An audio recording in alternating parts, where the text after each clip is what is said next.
Conexión Abierta, ganadora del Martín Fierro Digital 2017 y 2019 como mejor radio nativa digital. Conexión Abierta, nuestra forma de hacer radio.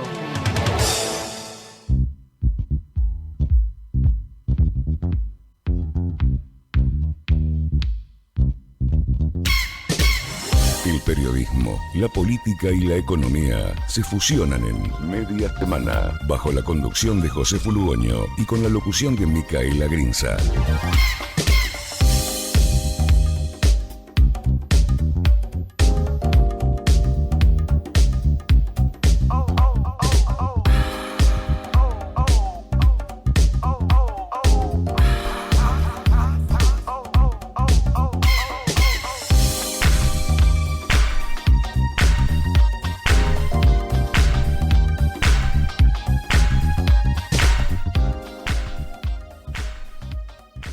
Hola a todos, muy buenas tardes. Pasaron 2 minutos de las 3 de la tarde, como todos los miércoles. Aquí estamos en conexionabierta.com.ar haciendo media semana este repaso de las noticias más trascendentes del ámbito local y también internacional, del trámite de la semana que pasó y también anticipando un poco lo que se viene. En realidad, lo que se viene tal vez tiene alguna inquietud desde lo parlamentario, pero sin duda los días fuertes de la semana han sido ayer y hoy, por lo noticioso, y que ya vamos a estar actualizando en el programa de hoy. Saludo como siempre a esta hora a Tere Mármol, que está a cargo de los controles en conexionabierta.com.ar, esperando el visto bueno respecto de la transmisión. Si no hay que corregir nada, seguiremos hasta las 4 de la tarde, cuando llega Franco Mercuriali con Diálogo Franco. Bueno, allí me aclara Tere que viene todo bien, así que intentaremos que siga así. En realidad hay que rezarle a San Conexión, ¿no?, para que podamos avanzar.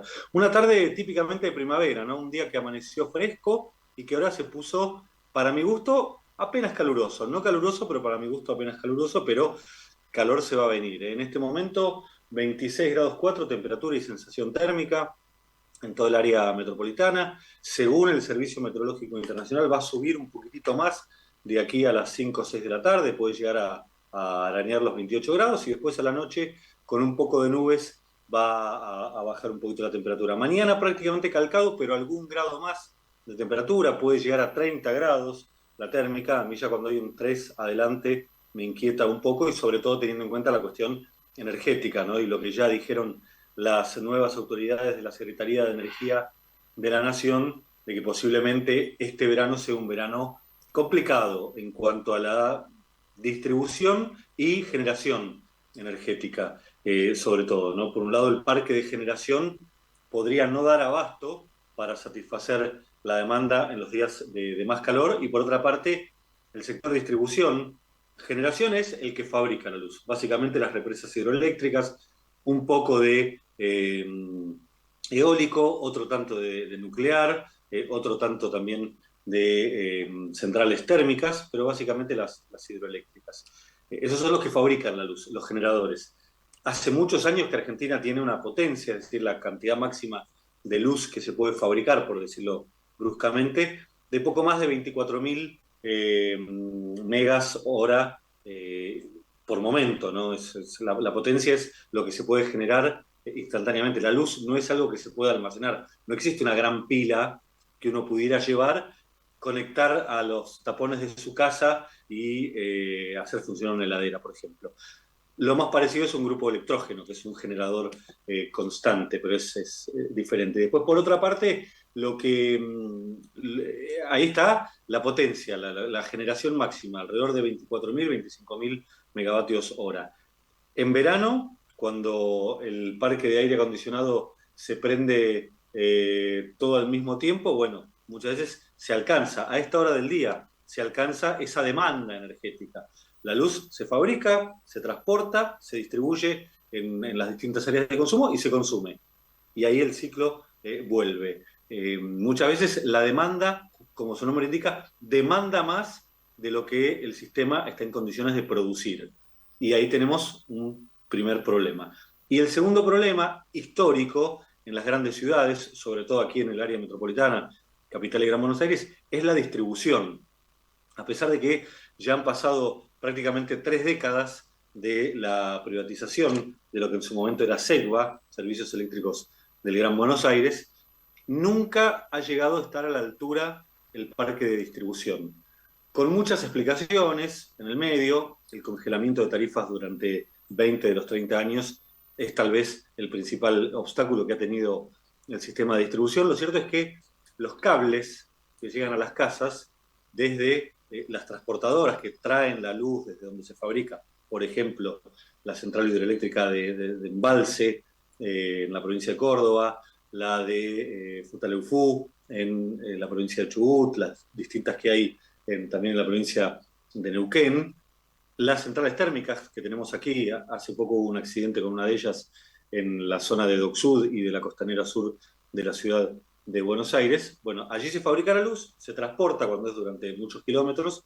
por las transportistas y se distribuye para llegar a las casas. Y ahí tenemos el segundo problema, que son los cables de distribución, los cables de media y baja tensión, que son los que llegan hasta la puerta de las casas, hasta la puerta de los edificios. En muchos casos son cables que todavía no han llegado a renovarse, son cables viejos.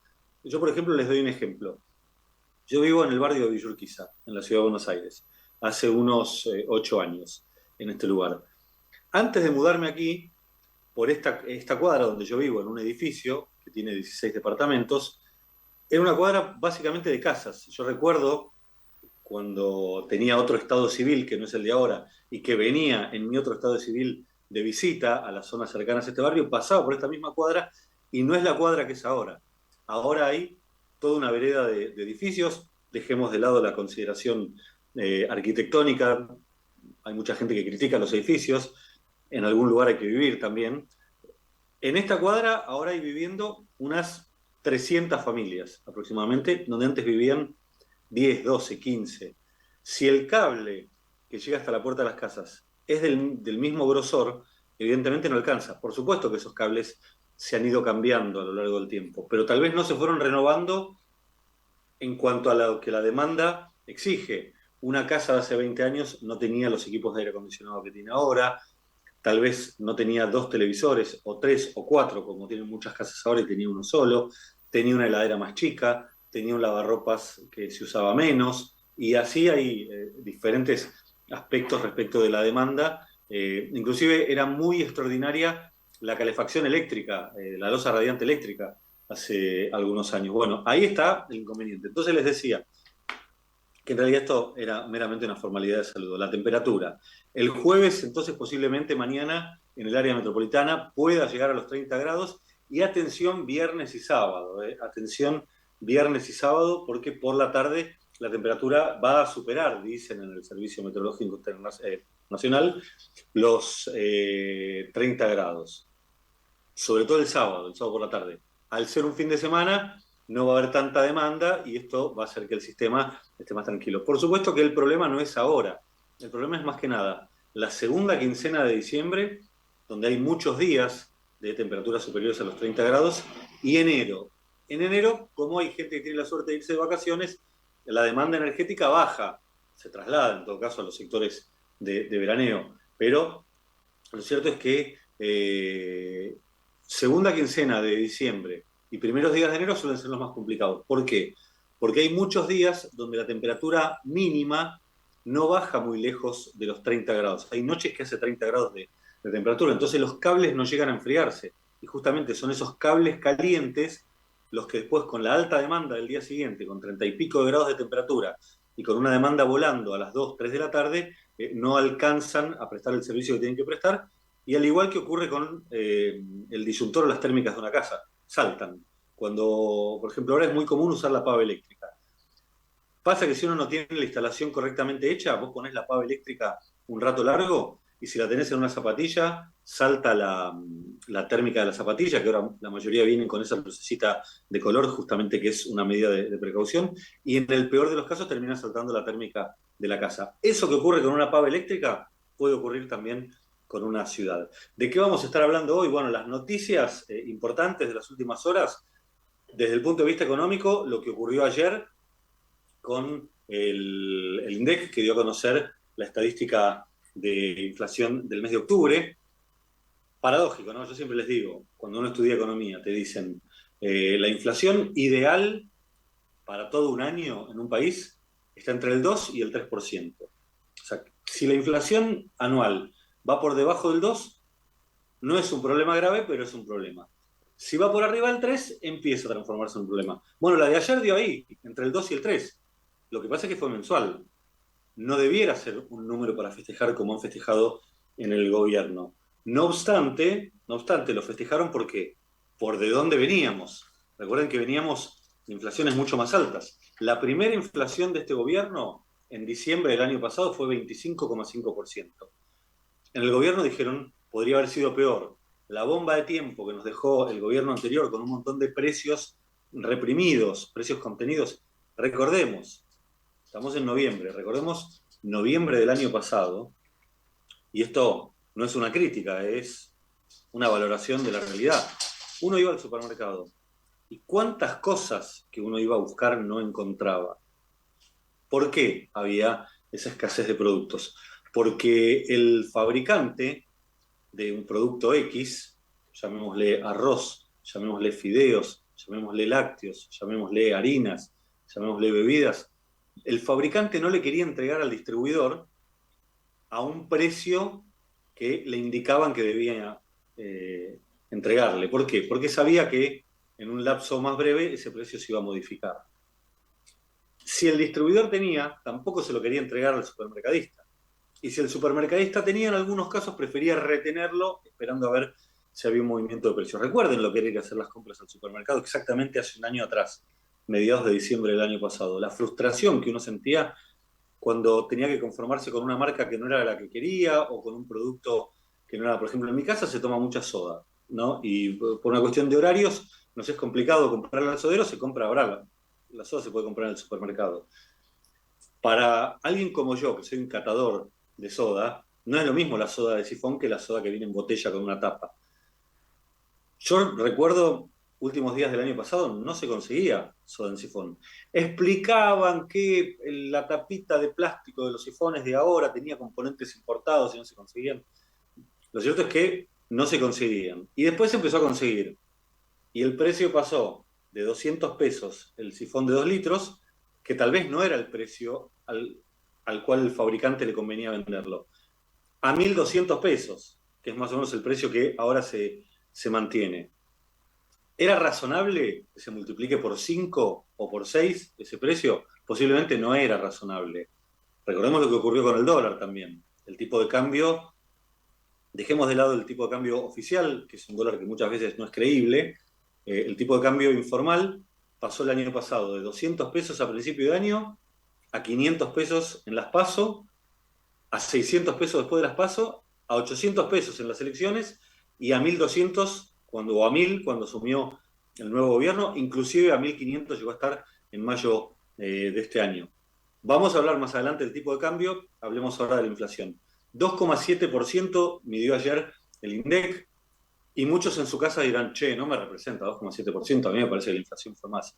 Recordemos que el INDEC, para hacer la estadística de precios, toma 300.000 precios. 300.000 precios, en muchos casos, duplicados, triplicados y hasta cuadruplicados. Por ejemplo, va la primera semana a un puesto de venta y le dice, ¿qué precio tiene el producto polenta? Va la segunda semana, pregunta por la misma polenta. Va la tercera semana, pregunta por la misma polenta. Va la cuarta semana, pregunta por la misma polenta. Después hace todo un cálculo que es una cuenta muy interesante para aquellos que han estudiado matemática avanzada y termina alcanzando un índice de precios al consumidor.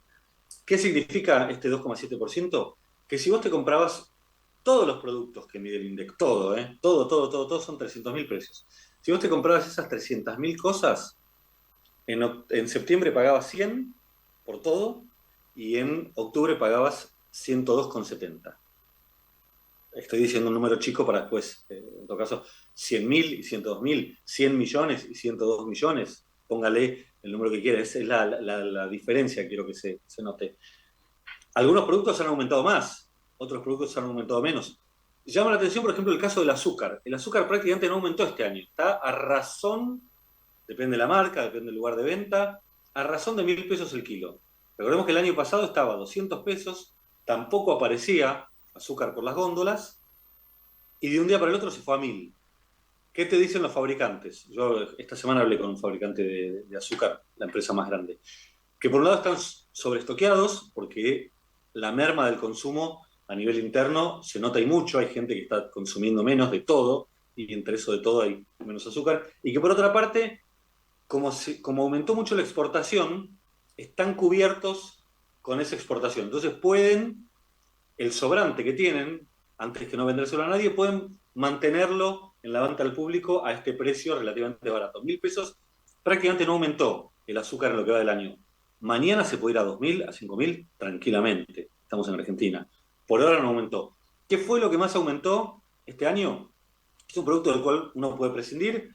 Te das un gusto, hasta tiene una parodia política. El polvo para hacer flan. El polvo para hacer flan aumentó casi 500% este año. O sea, valía 100 en enero, vale 600 ahora.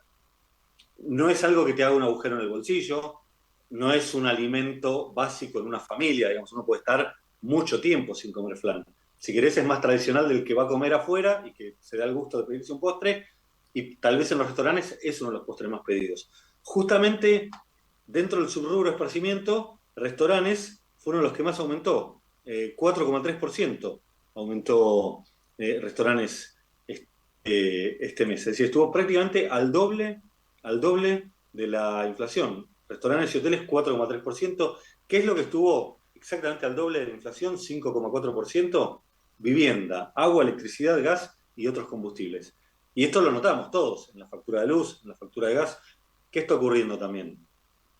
Como la inflación está un poco más moderada, sigue habiendo inflación, pero claramente hay una tendencia a la desaceleración. Bueno, el gobierno liberó un poco la grilla de las tarifas, digamos. Están un poco más, si se quiere, zarpados, liberando tarifas. Entonces, por eso el rubro, y uno lo nota cuando paga la factura de luz, cuando paga la factura de gas, inclusive cuando pagas las expensas, el rubro vivienda, agua, electricidad, gas y otros combustibles aumentó el doble que la inflación. Pero recordemos de dónde venimos. Diciembre 25,5%. Diciembre, recordemos, hasta el 9 de diciembre a las 12 de la noche gobernó Alberto Fernández barra Sergio Massa, que era ministro de Economía y había sido candidato a presidente de la Nación.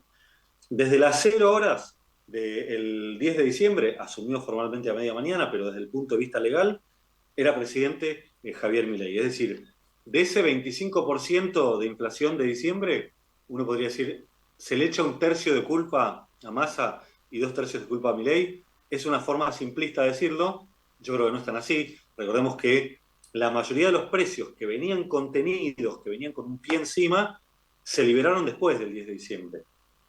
El 10 de diciembre, cuando asumió el gobierno, decían que al ritmo diario que venía la inflación, estimaban una inflación mensual del 45%. Por eso cuando salió el número 25, lo festejaron. Recordemos que el INDEC está dirigido por un gran economista, que es Marco Lavagna, el hijo de Roberto Lavagna, que está desde Alberto Fernández. Fue titular del INDEC desde Alberto Fernández e hizo tan buena gestión en el INDEC que este gobierno lo mantuvo. Digo esto para llevar claridad respecto a la credibilidad de los números del INDEC, que además más o menos vienen parejo con el Instituto de Estadísticas de la Ciudad. La ciudad viene dando la inflación un poquito por arriba del INDEC. Recuerden que en la época del INDEC, entre comillas, intervenido por el gobierno, por Guillermo Moreno, la inflación de la ciudad siempre daba muy por arriba, después empezó a dar por abajo. La ciudad pondera diferente. ¿Qué es la ponderación? La ponderación es qué valoración le da el INDEC al gasto de los hogares. Hay una encuesta que se hace cada tanto, donde, ustedes saben cómo son las encuestas, ¿no? Si la estadística te dice que un río tiene 1,5 metros de profundidad promedio, no lo cruces a nado, si no sabes nadar. Porque 1,5 metros de profundidad promedio indica que tal vez en un lado son 50 centímetros y en otro lugar son 2,5 metros. Bueno, acá la estadística del índice de precios del consumidor es más o menos eso. Vos tenés un set de consumo, yo tengo otro, cada familia consume X cantidad de alimentos, X cantidad de ropa, de viajes en transporte público de pasajeros, de factura de servicios, etcétera, etcétera. Es muy difícil calcular, pero de alguna manera se busca un promedio. Bueno, el INDEC lo que viene haciendo y creo yo, ¿por qué hay diferencia entre la ciudad y el INDEC a nivel nacional? Porque la ciudad pondera más servicios. Recordemos lo que ocurrió con las facturas de servicios públicos durante mucho tiempo en el país. En el interior se pagaba mucho más de luz y de gas que en el área metropolitana. Esto duró mucho tiempo. Ahora prácticamente está al mismo nivel. Sigue siendo más caro los servicios públicos en el interior que en el área metropolitana. También esto tiene que ver con una cuestión de escala. La empresa distribuidora de luz acá en el área metropolitana tiene 5 millones de clientes y en una gran ciudad, como por ejemplo la provincia de Córdoba, tiene 200.000 clientes. Con lo cual no es lo mismo. Por supuesto que el área de concesión allá es mucho más chica, pero no es lo mismo en cuanto a la cantidad de clientes por metro de cable que tenés, por decirlo de alguna manera. Como últimamente se corrigió eso y los hogares de la Ciudad de Buenos Aires están destinando mayor porcentaje de su ingreso a el pago de servicios públicos que lo que hacían antes, esto lo nota cualquier hogar. Hace 2 años atrás era un chiste pagar la luz y el gas, sobre todo hace 10 años atrás. Entonces uno destinaba un porcentaje muy bajo de su ingreso para cumplir con esos gastos. Ahora, pagar los servicios públicos y tomar transporte público, el que tiene que tomar todos los días, es un esfuerzo diferente. Entonces la ponderación es diferente. El peso que tienen esos servicios públicos regulados en la Ciudad de Buenos Aires respecto al resto del país ahora es mayor. Y por eso es que la inflación de la ciudad estos meses viene dando más. 3,2% dio octubre en la Ciudad de Buenos Aires, 2,7% dio el INDEC a nivel nacional. Pero recordemos siempre cómo venía la estadística. Bueno, diciembre, que fue el mes del reacomodamiento, 25, enero, que también fue un mes en materia de precios muy, pero muy movido, 20%, y a partir de ahí se empezó a desacelerar fuertemente. Febrero fue 13,2, que también es una bestialidad, marzo 11, abril 8,8, ahí en mayo, junio, julio y agosto se entró en la meseta del 4%, donde había muchos economistas que decían que iba a ser difícil romper esa barrera del 4%. Recordemos que cuando empezó a elaborarse el proyecto de presupuesto 2025, ¿qué sugerían en el Ministerio de Economía? Es decir, ¿cuál era la visión oficial del gobierno? Que para septiembre iban a llegar a una inflación del 2%, no pasó, recordemos, septiembre fue del 3,5%, 2 y algo por ciento, y que los últimos 4 meses del año, es decir, octubre que ya pasó, los últimos 3 meses, perdón, octubre, noviembre, diciembre, la inflación iba a empezar con 1, tal vez 1,9, pero que iba a empezar con 1. Bueno, no pasó en octubre. Fue un buen número, 2,7 del 25 de diciembre que se venía, porque no es un buen número 2,7, pero por cómo venía, sobre todo por este 4,2 mayo, 4,6 junio, 4 julio, 4,2 agosto, y si quieren agregarle el 3,5 de septiembre, es un buen número, el 2,7. A punto tal, y con esto cierro, que ya el presidente el otro día en una disertación dijo, si seguimos a este ritmo de inflación, es muy probable que el crawling peg, es decir, la devaluación oficial que está haciendo el gobierno nacional, que es a razón de 0,05% diario, hoy por ejemplo el dólar oficial aumentó 50 centavos, este 0,05 diario, pasó de 1.018 a 1.018,50.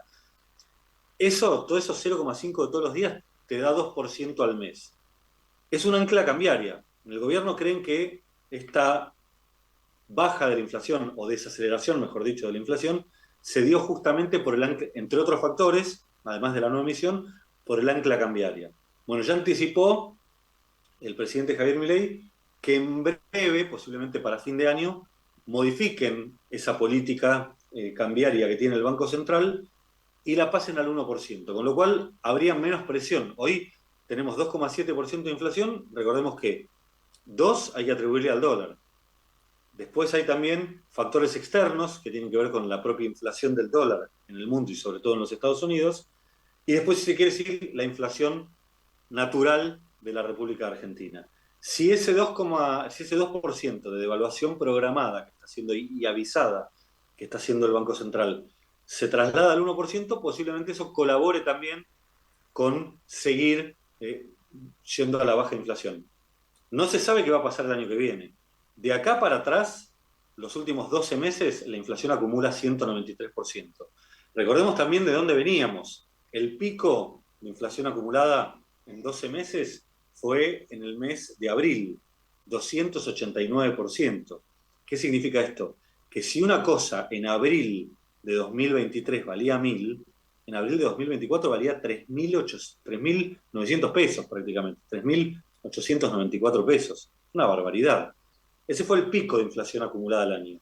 Ahora ya, diciembre terminó con 211, es decir, la inflación de 2023 fue 211%.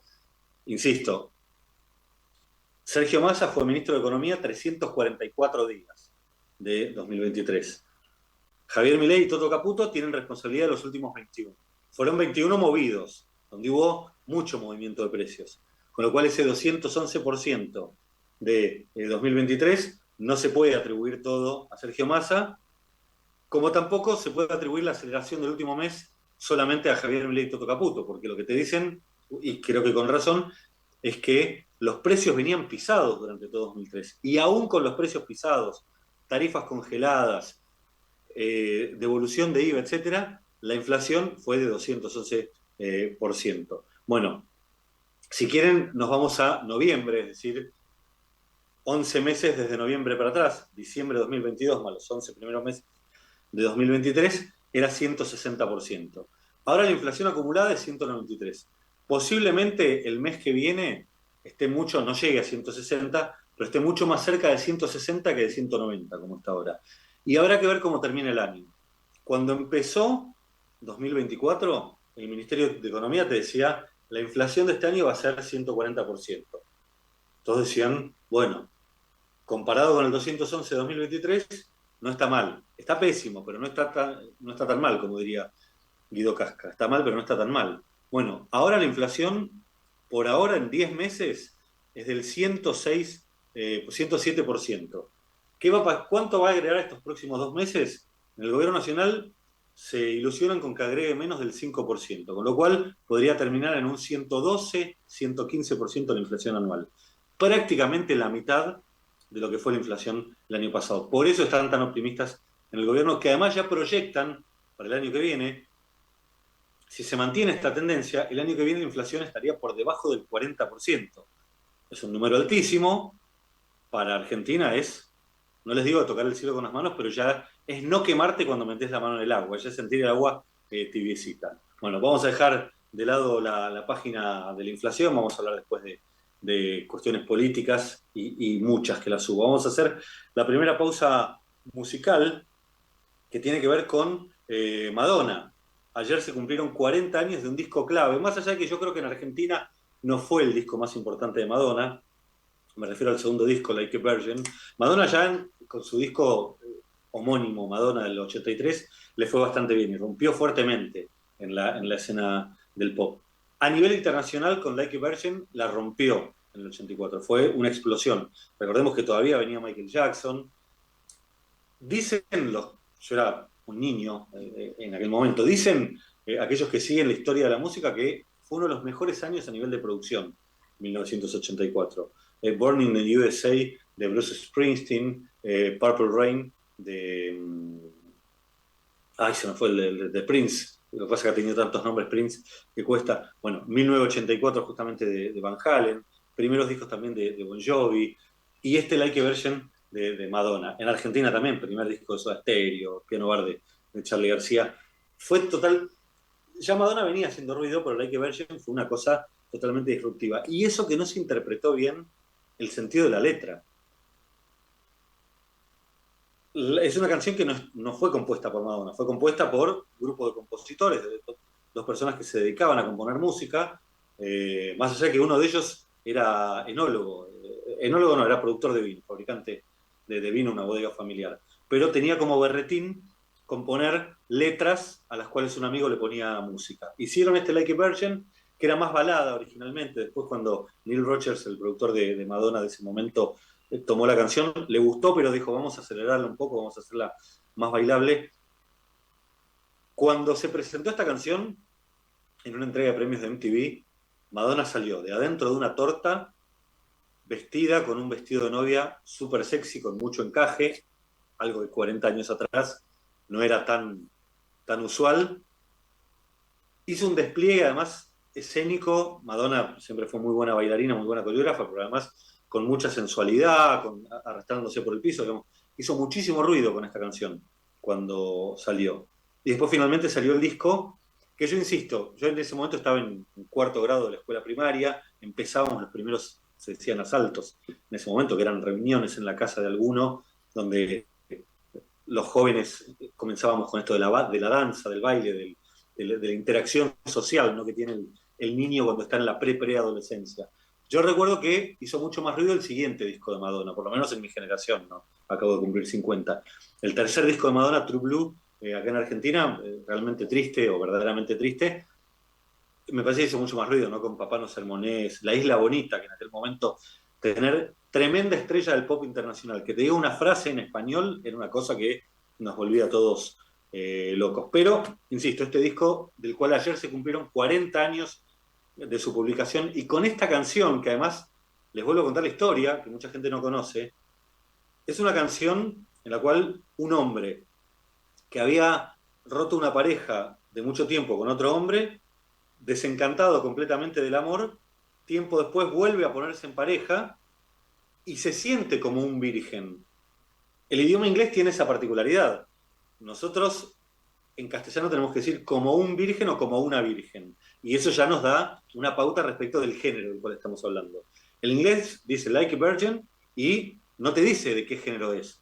Hay solamente una frase que dice voy a darte todo mi amor, chico, gonna give you all my love, boy, que en boca de Madonna suena de una manera, en boca de un hombre suena de otra manera. De lo que habla originalmente esta canción era de un hombre que después de haberse separado de una pareja y que de haber creído que no iba a volver a creer en el amor, le tocó experimentar nuevamente una relación que lo hace sentir como que es una relación tan novedosa que se siente un virgen tocado, conmocionado por primera vez. Por supuesto, en boca de Madonna suena muy bien, suena de otra manera y suena de esta manera.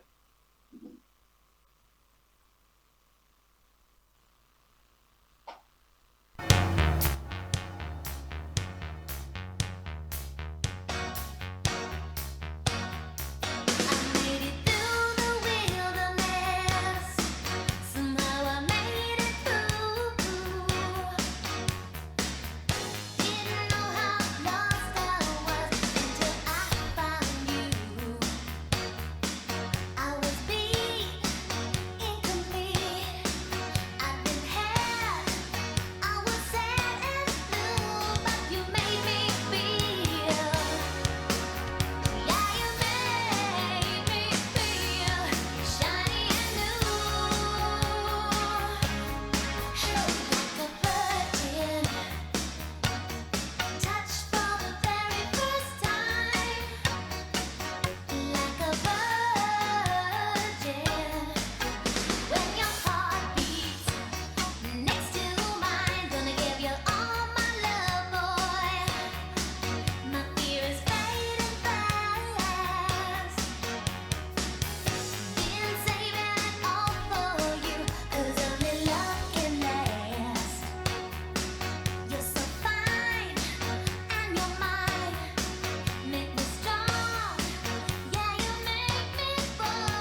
Sos de Vicente López, este es tu lugar. Desde el municipio trabajamos todos los días para que sea seguro.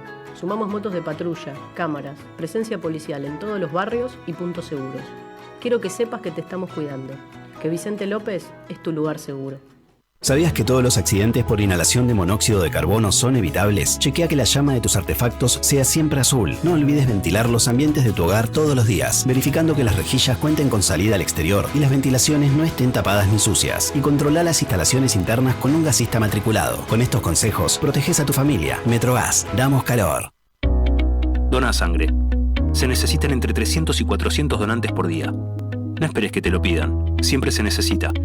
Conocé cómo donar en buenosaires.gov.ar/donasangre. Buenos Aires Ciudad. Vamos por más. 91 años de historia.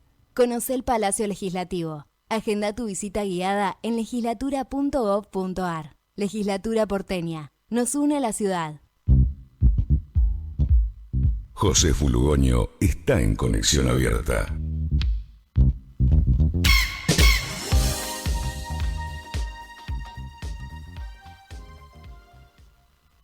Pasaron 37 minutos de las 3 de la tarde, la temperatura sigue siendo muy agradable, 26 grados 4 en el área metropolitana, y hoy ocurrió un hecho que, si bien es jurídico, tiene clara significación política, dependiendo, estamos en un país, en Argentina, donde los hechos no son sagrados, como decía el ex juez de la Corte Suprema, Carlos Fait. Los hechos tienen interpretaciones.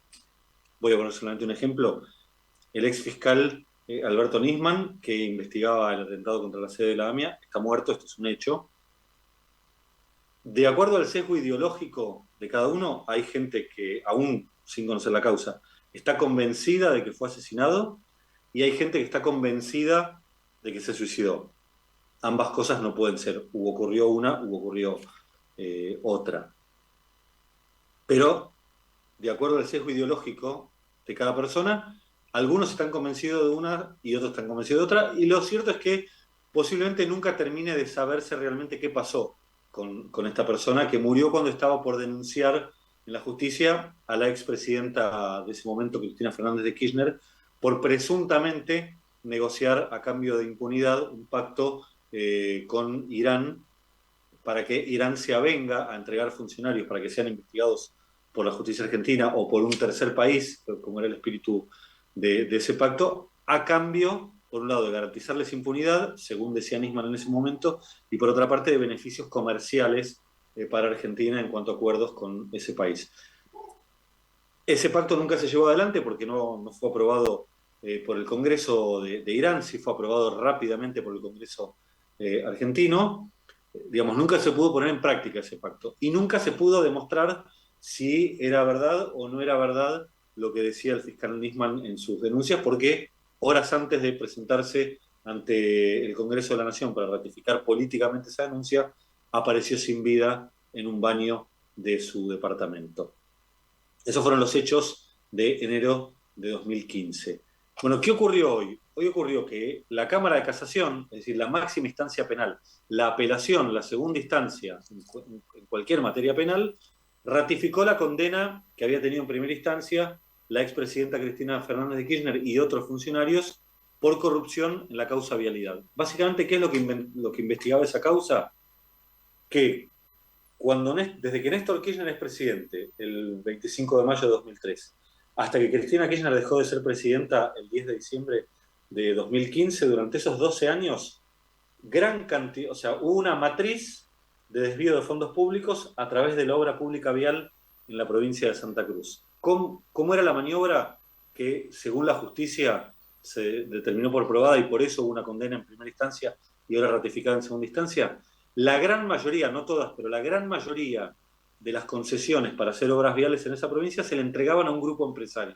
Grupo empresario comandado por Lázaro Báez, gran amigo del matrimonio presidencial, quien financió, por ejemplo, de su bolsillo el mausoleo, que yo he tenido posibilidad de verlo en Santa Cruz, llama la atención, ¿no? Porque un cementerio relativamente pequeño, como es el de Río Gallegos, de repente aparece un mega edificio monumental allí. Pero bueno, no quiero hacer consideraciones de valor.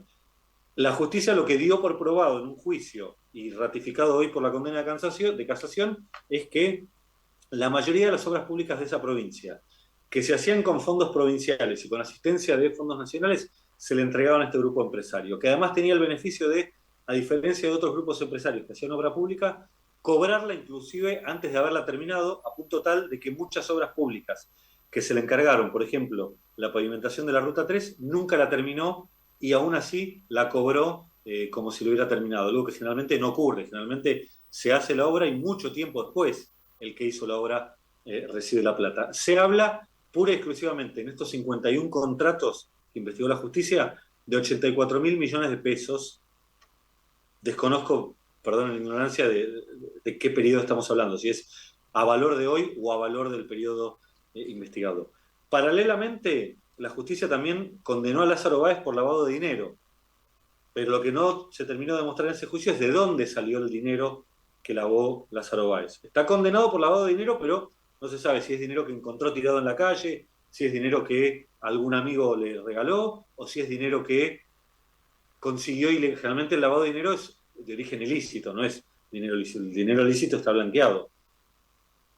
La justicia no dio por probado de dónde sacó esa plata Lázaro Báez. Hay otras dos causas que en su momento se quisieron cerrar y que ahora la justicia impulsa a volver a abrir, que son las causas conocidas como Otesur y Los Sauces. Otesur, recordemos que es la empresa que tenía la familia Kirchner y que tiene todavía la familia Kirchner de administración de hoteles, y Los Sauces es una empresa inmobiliaria de administración de propiedades. Entre los Kirchner y Lázaro Báez hubo mucha interrelación a través de Otesur y Los Sauces. Por ejemplo, Otesur, que tenía un gran hotel en la ciudad de Calafate. ¿Por qué se habla de lavado de dinero? Cuando la figura de lavado de dinero, lavado, es porque a principios del siglo pasado la justicia de Estados Unidos investigaba que la mafia truchaba ingresos de hoteles para de esa forma blanquear dinero de origen ilícito. Y lo hacía a través de las cuentas de lavandería. Decían, en este hotel se hospedaron 1.000 personas, hubo que lavar 1.000 juegos de sábana, nos costó esta cantidad de plata, bueno, de esa forma ya la plata quedaba blanqueada. Algo similar ocurrió con el hotel de el Alto Calafate, de la ciudad de Calafate. El grupo empresario Austral Construcciones de Lázaro Báez, que no es un grupo histórico en la industria de la construcción. Lázaro Báez, hasta el año 2003, trabajaba en el Banco de Santa Cruz.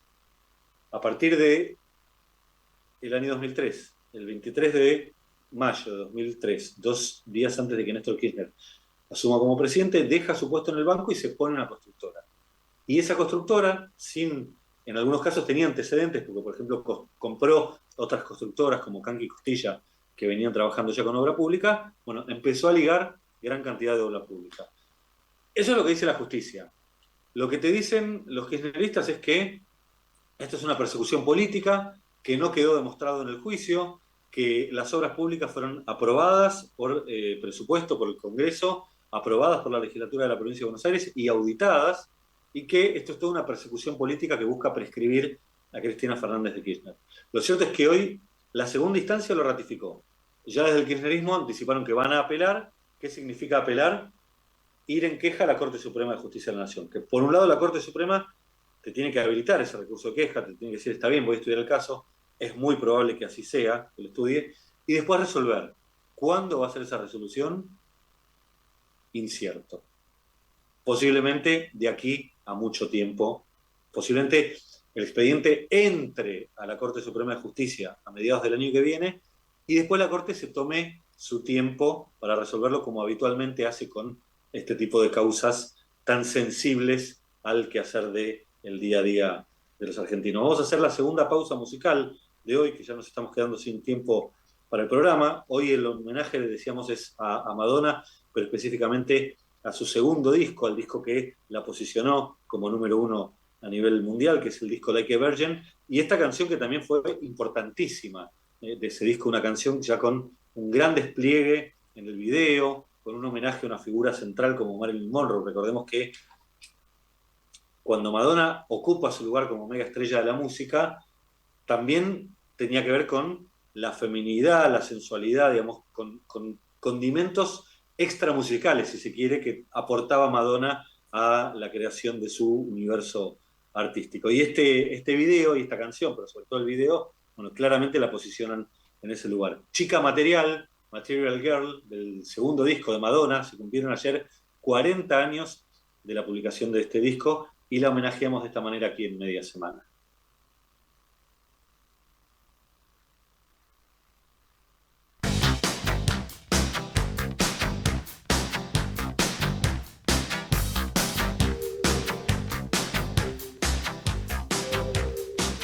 Yeah, he's still after me. He just gave me a necklace. I don't know, I think it's real diamonds. Yeah, he thinks he can impress me by giving me expensive gifts. It's nice, though. You want it?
Capacitate de forma fácil y gratuita. Accede al Instituto Legislativo de Capacitación Permanente en legislatura.gov.ar. Legislatura porteña. Nos une la ciudad. ¿Sabías que todos los accidentes por inhalación de monóxido de carbono son evitables? Chequea que la llama de tus artefactos sea siempre azul. No olvides ventilar los ambientes de tu hogar todos los días, verificando que las rejillas cuenten con salida al exterior y las ventilaciones no estén tapadas ni sucias. Y controla las instalaciones internas con un gasista matriculado. Con estos consejos, proteges a tu familia. Metrogas, damos calor. Sos de Vicente López, este es tu lugar.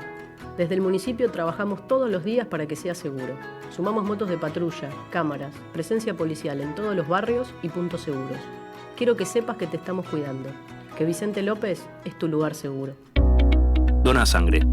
Se necesitan entre 300 y 400 donantes por día. No esperes que te lo pidan, siempre se necesita. Conocé cómo donar en buenosaires.gov.ar/donasangre. Buenos Aires Ciudad. Vamos por más. Estás escuchando Media Semana con Josefo Lugoño.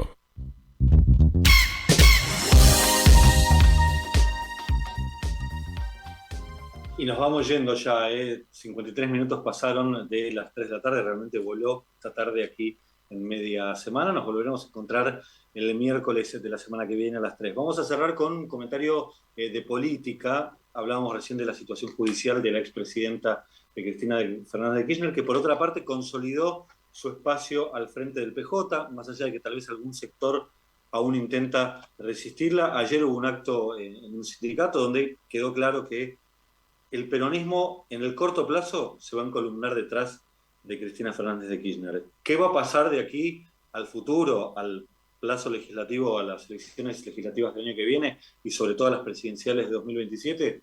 Es muy difícil todavía aventurarse con un pronóstico. Pero lo cierto es que sigue teniendo la expresidenta y ex vicepresidenta un rol central en el que es hoy el principal partido de la oposición. Que de todos modos no le alcanzó. Por ejemplo, ayer hubo una sesión especial convocada por la oposición para modificar una ley que había propuesto Cristina Fernández cuando era senadora y su marido era presidente en el año 2006. Por la reforma del 94, el Congreso estaba obligado a regular cómo el Poder Ejecutivo podía utilizar los decretos de necesidad y urgencia. ¿Qué es lo que se votó en aquella ley de 2006, impulsada por la entonces senadora Cristina Fernández, presidenta de la Comisión de Asuntos Jurídicos de la Cámara Alta? Bueno, que un decreto de necesidad de urgencia iba a tener vigencia por tiempo indeterminado en tanto no fuera rechazado por ambas cámaras del Congreso.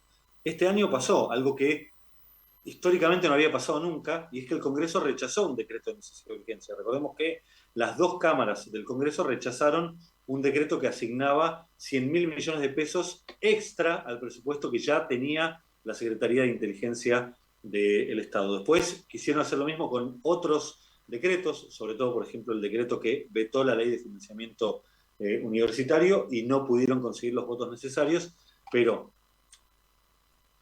el Congreso, a instancias del mismo partido político que en el año 2006 sancionó esta ley, reglamentando de qué forma se utilizaban los decretos de necesidad de urgencia, intentó modificar esa ley ahora, no lo logró. Habrá que ver si van a volver a insistir. Yo creo que no. Es decir, en principio, otro logro político insólito para un gobierno nacional que tiene muy poca fuerza legislativa.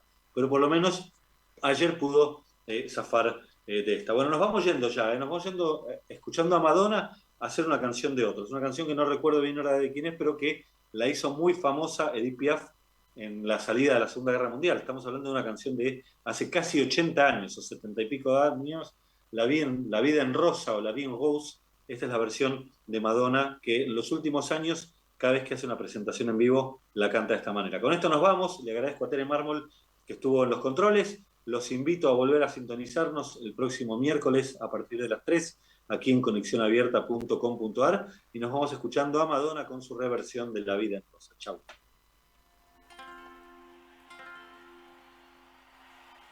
Des yeux qui font baisser les miens, un rire qui soupe sous sa bouche. Voilà les portraits sans retouche de l'eau auquel je partiens.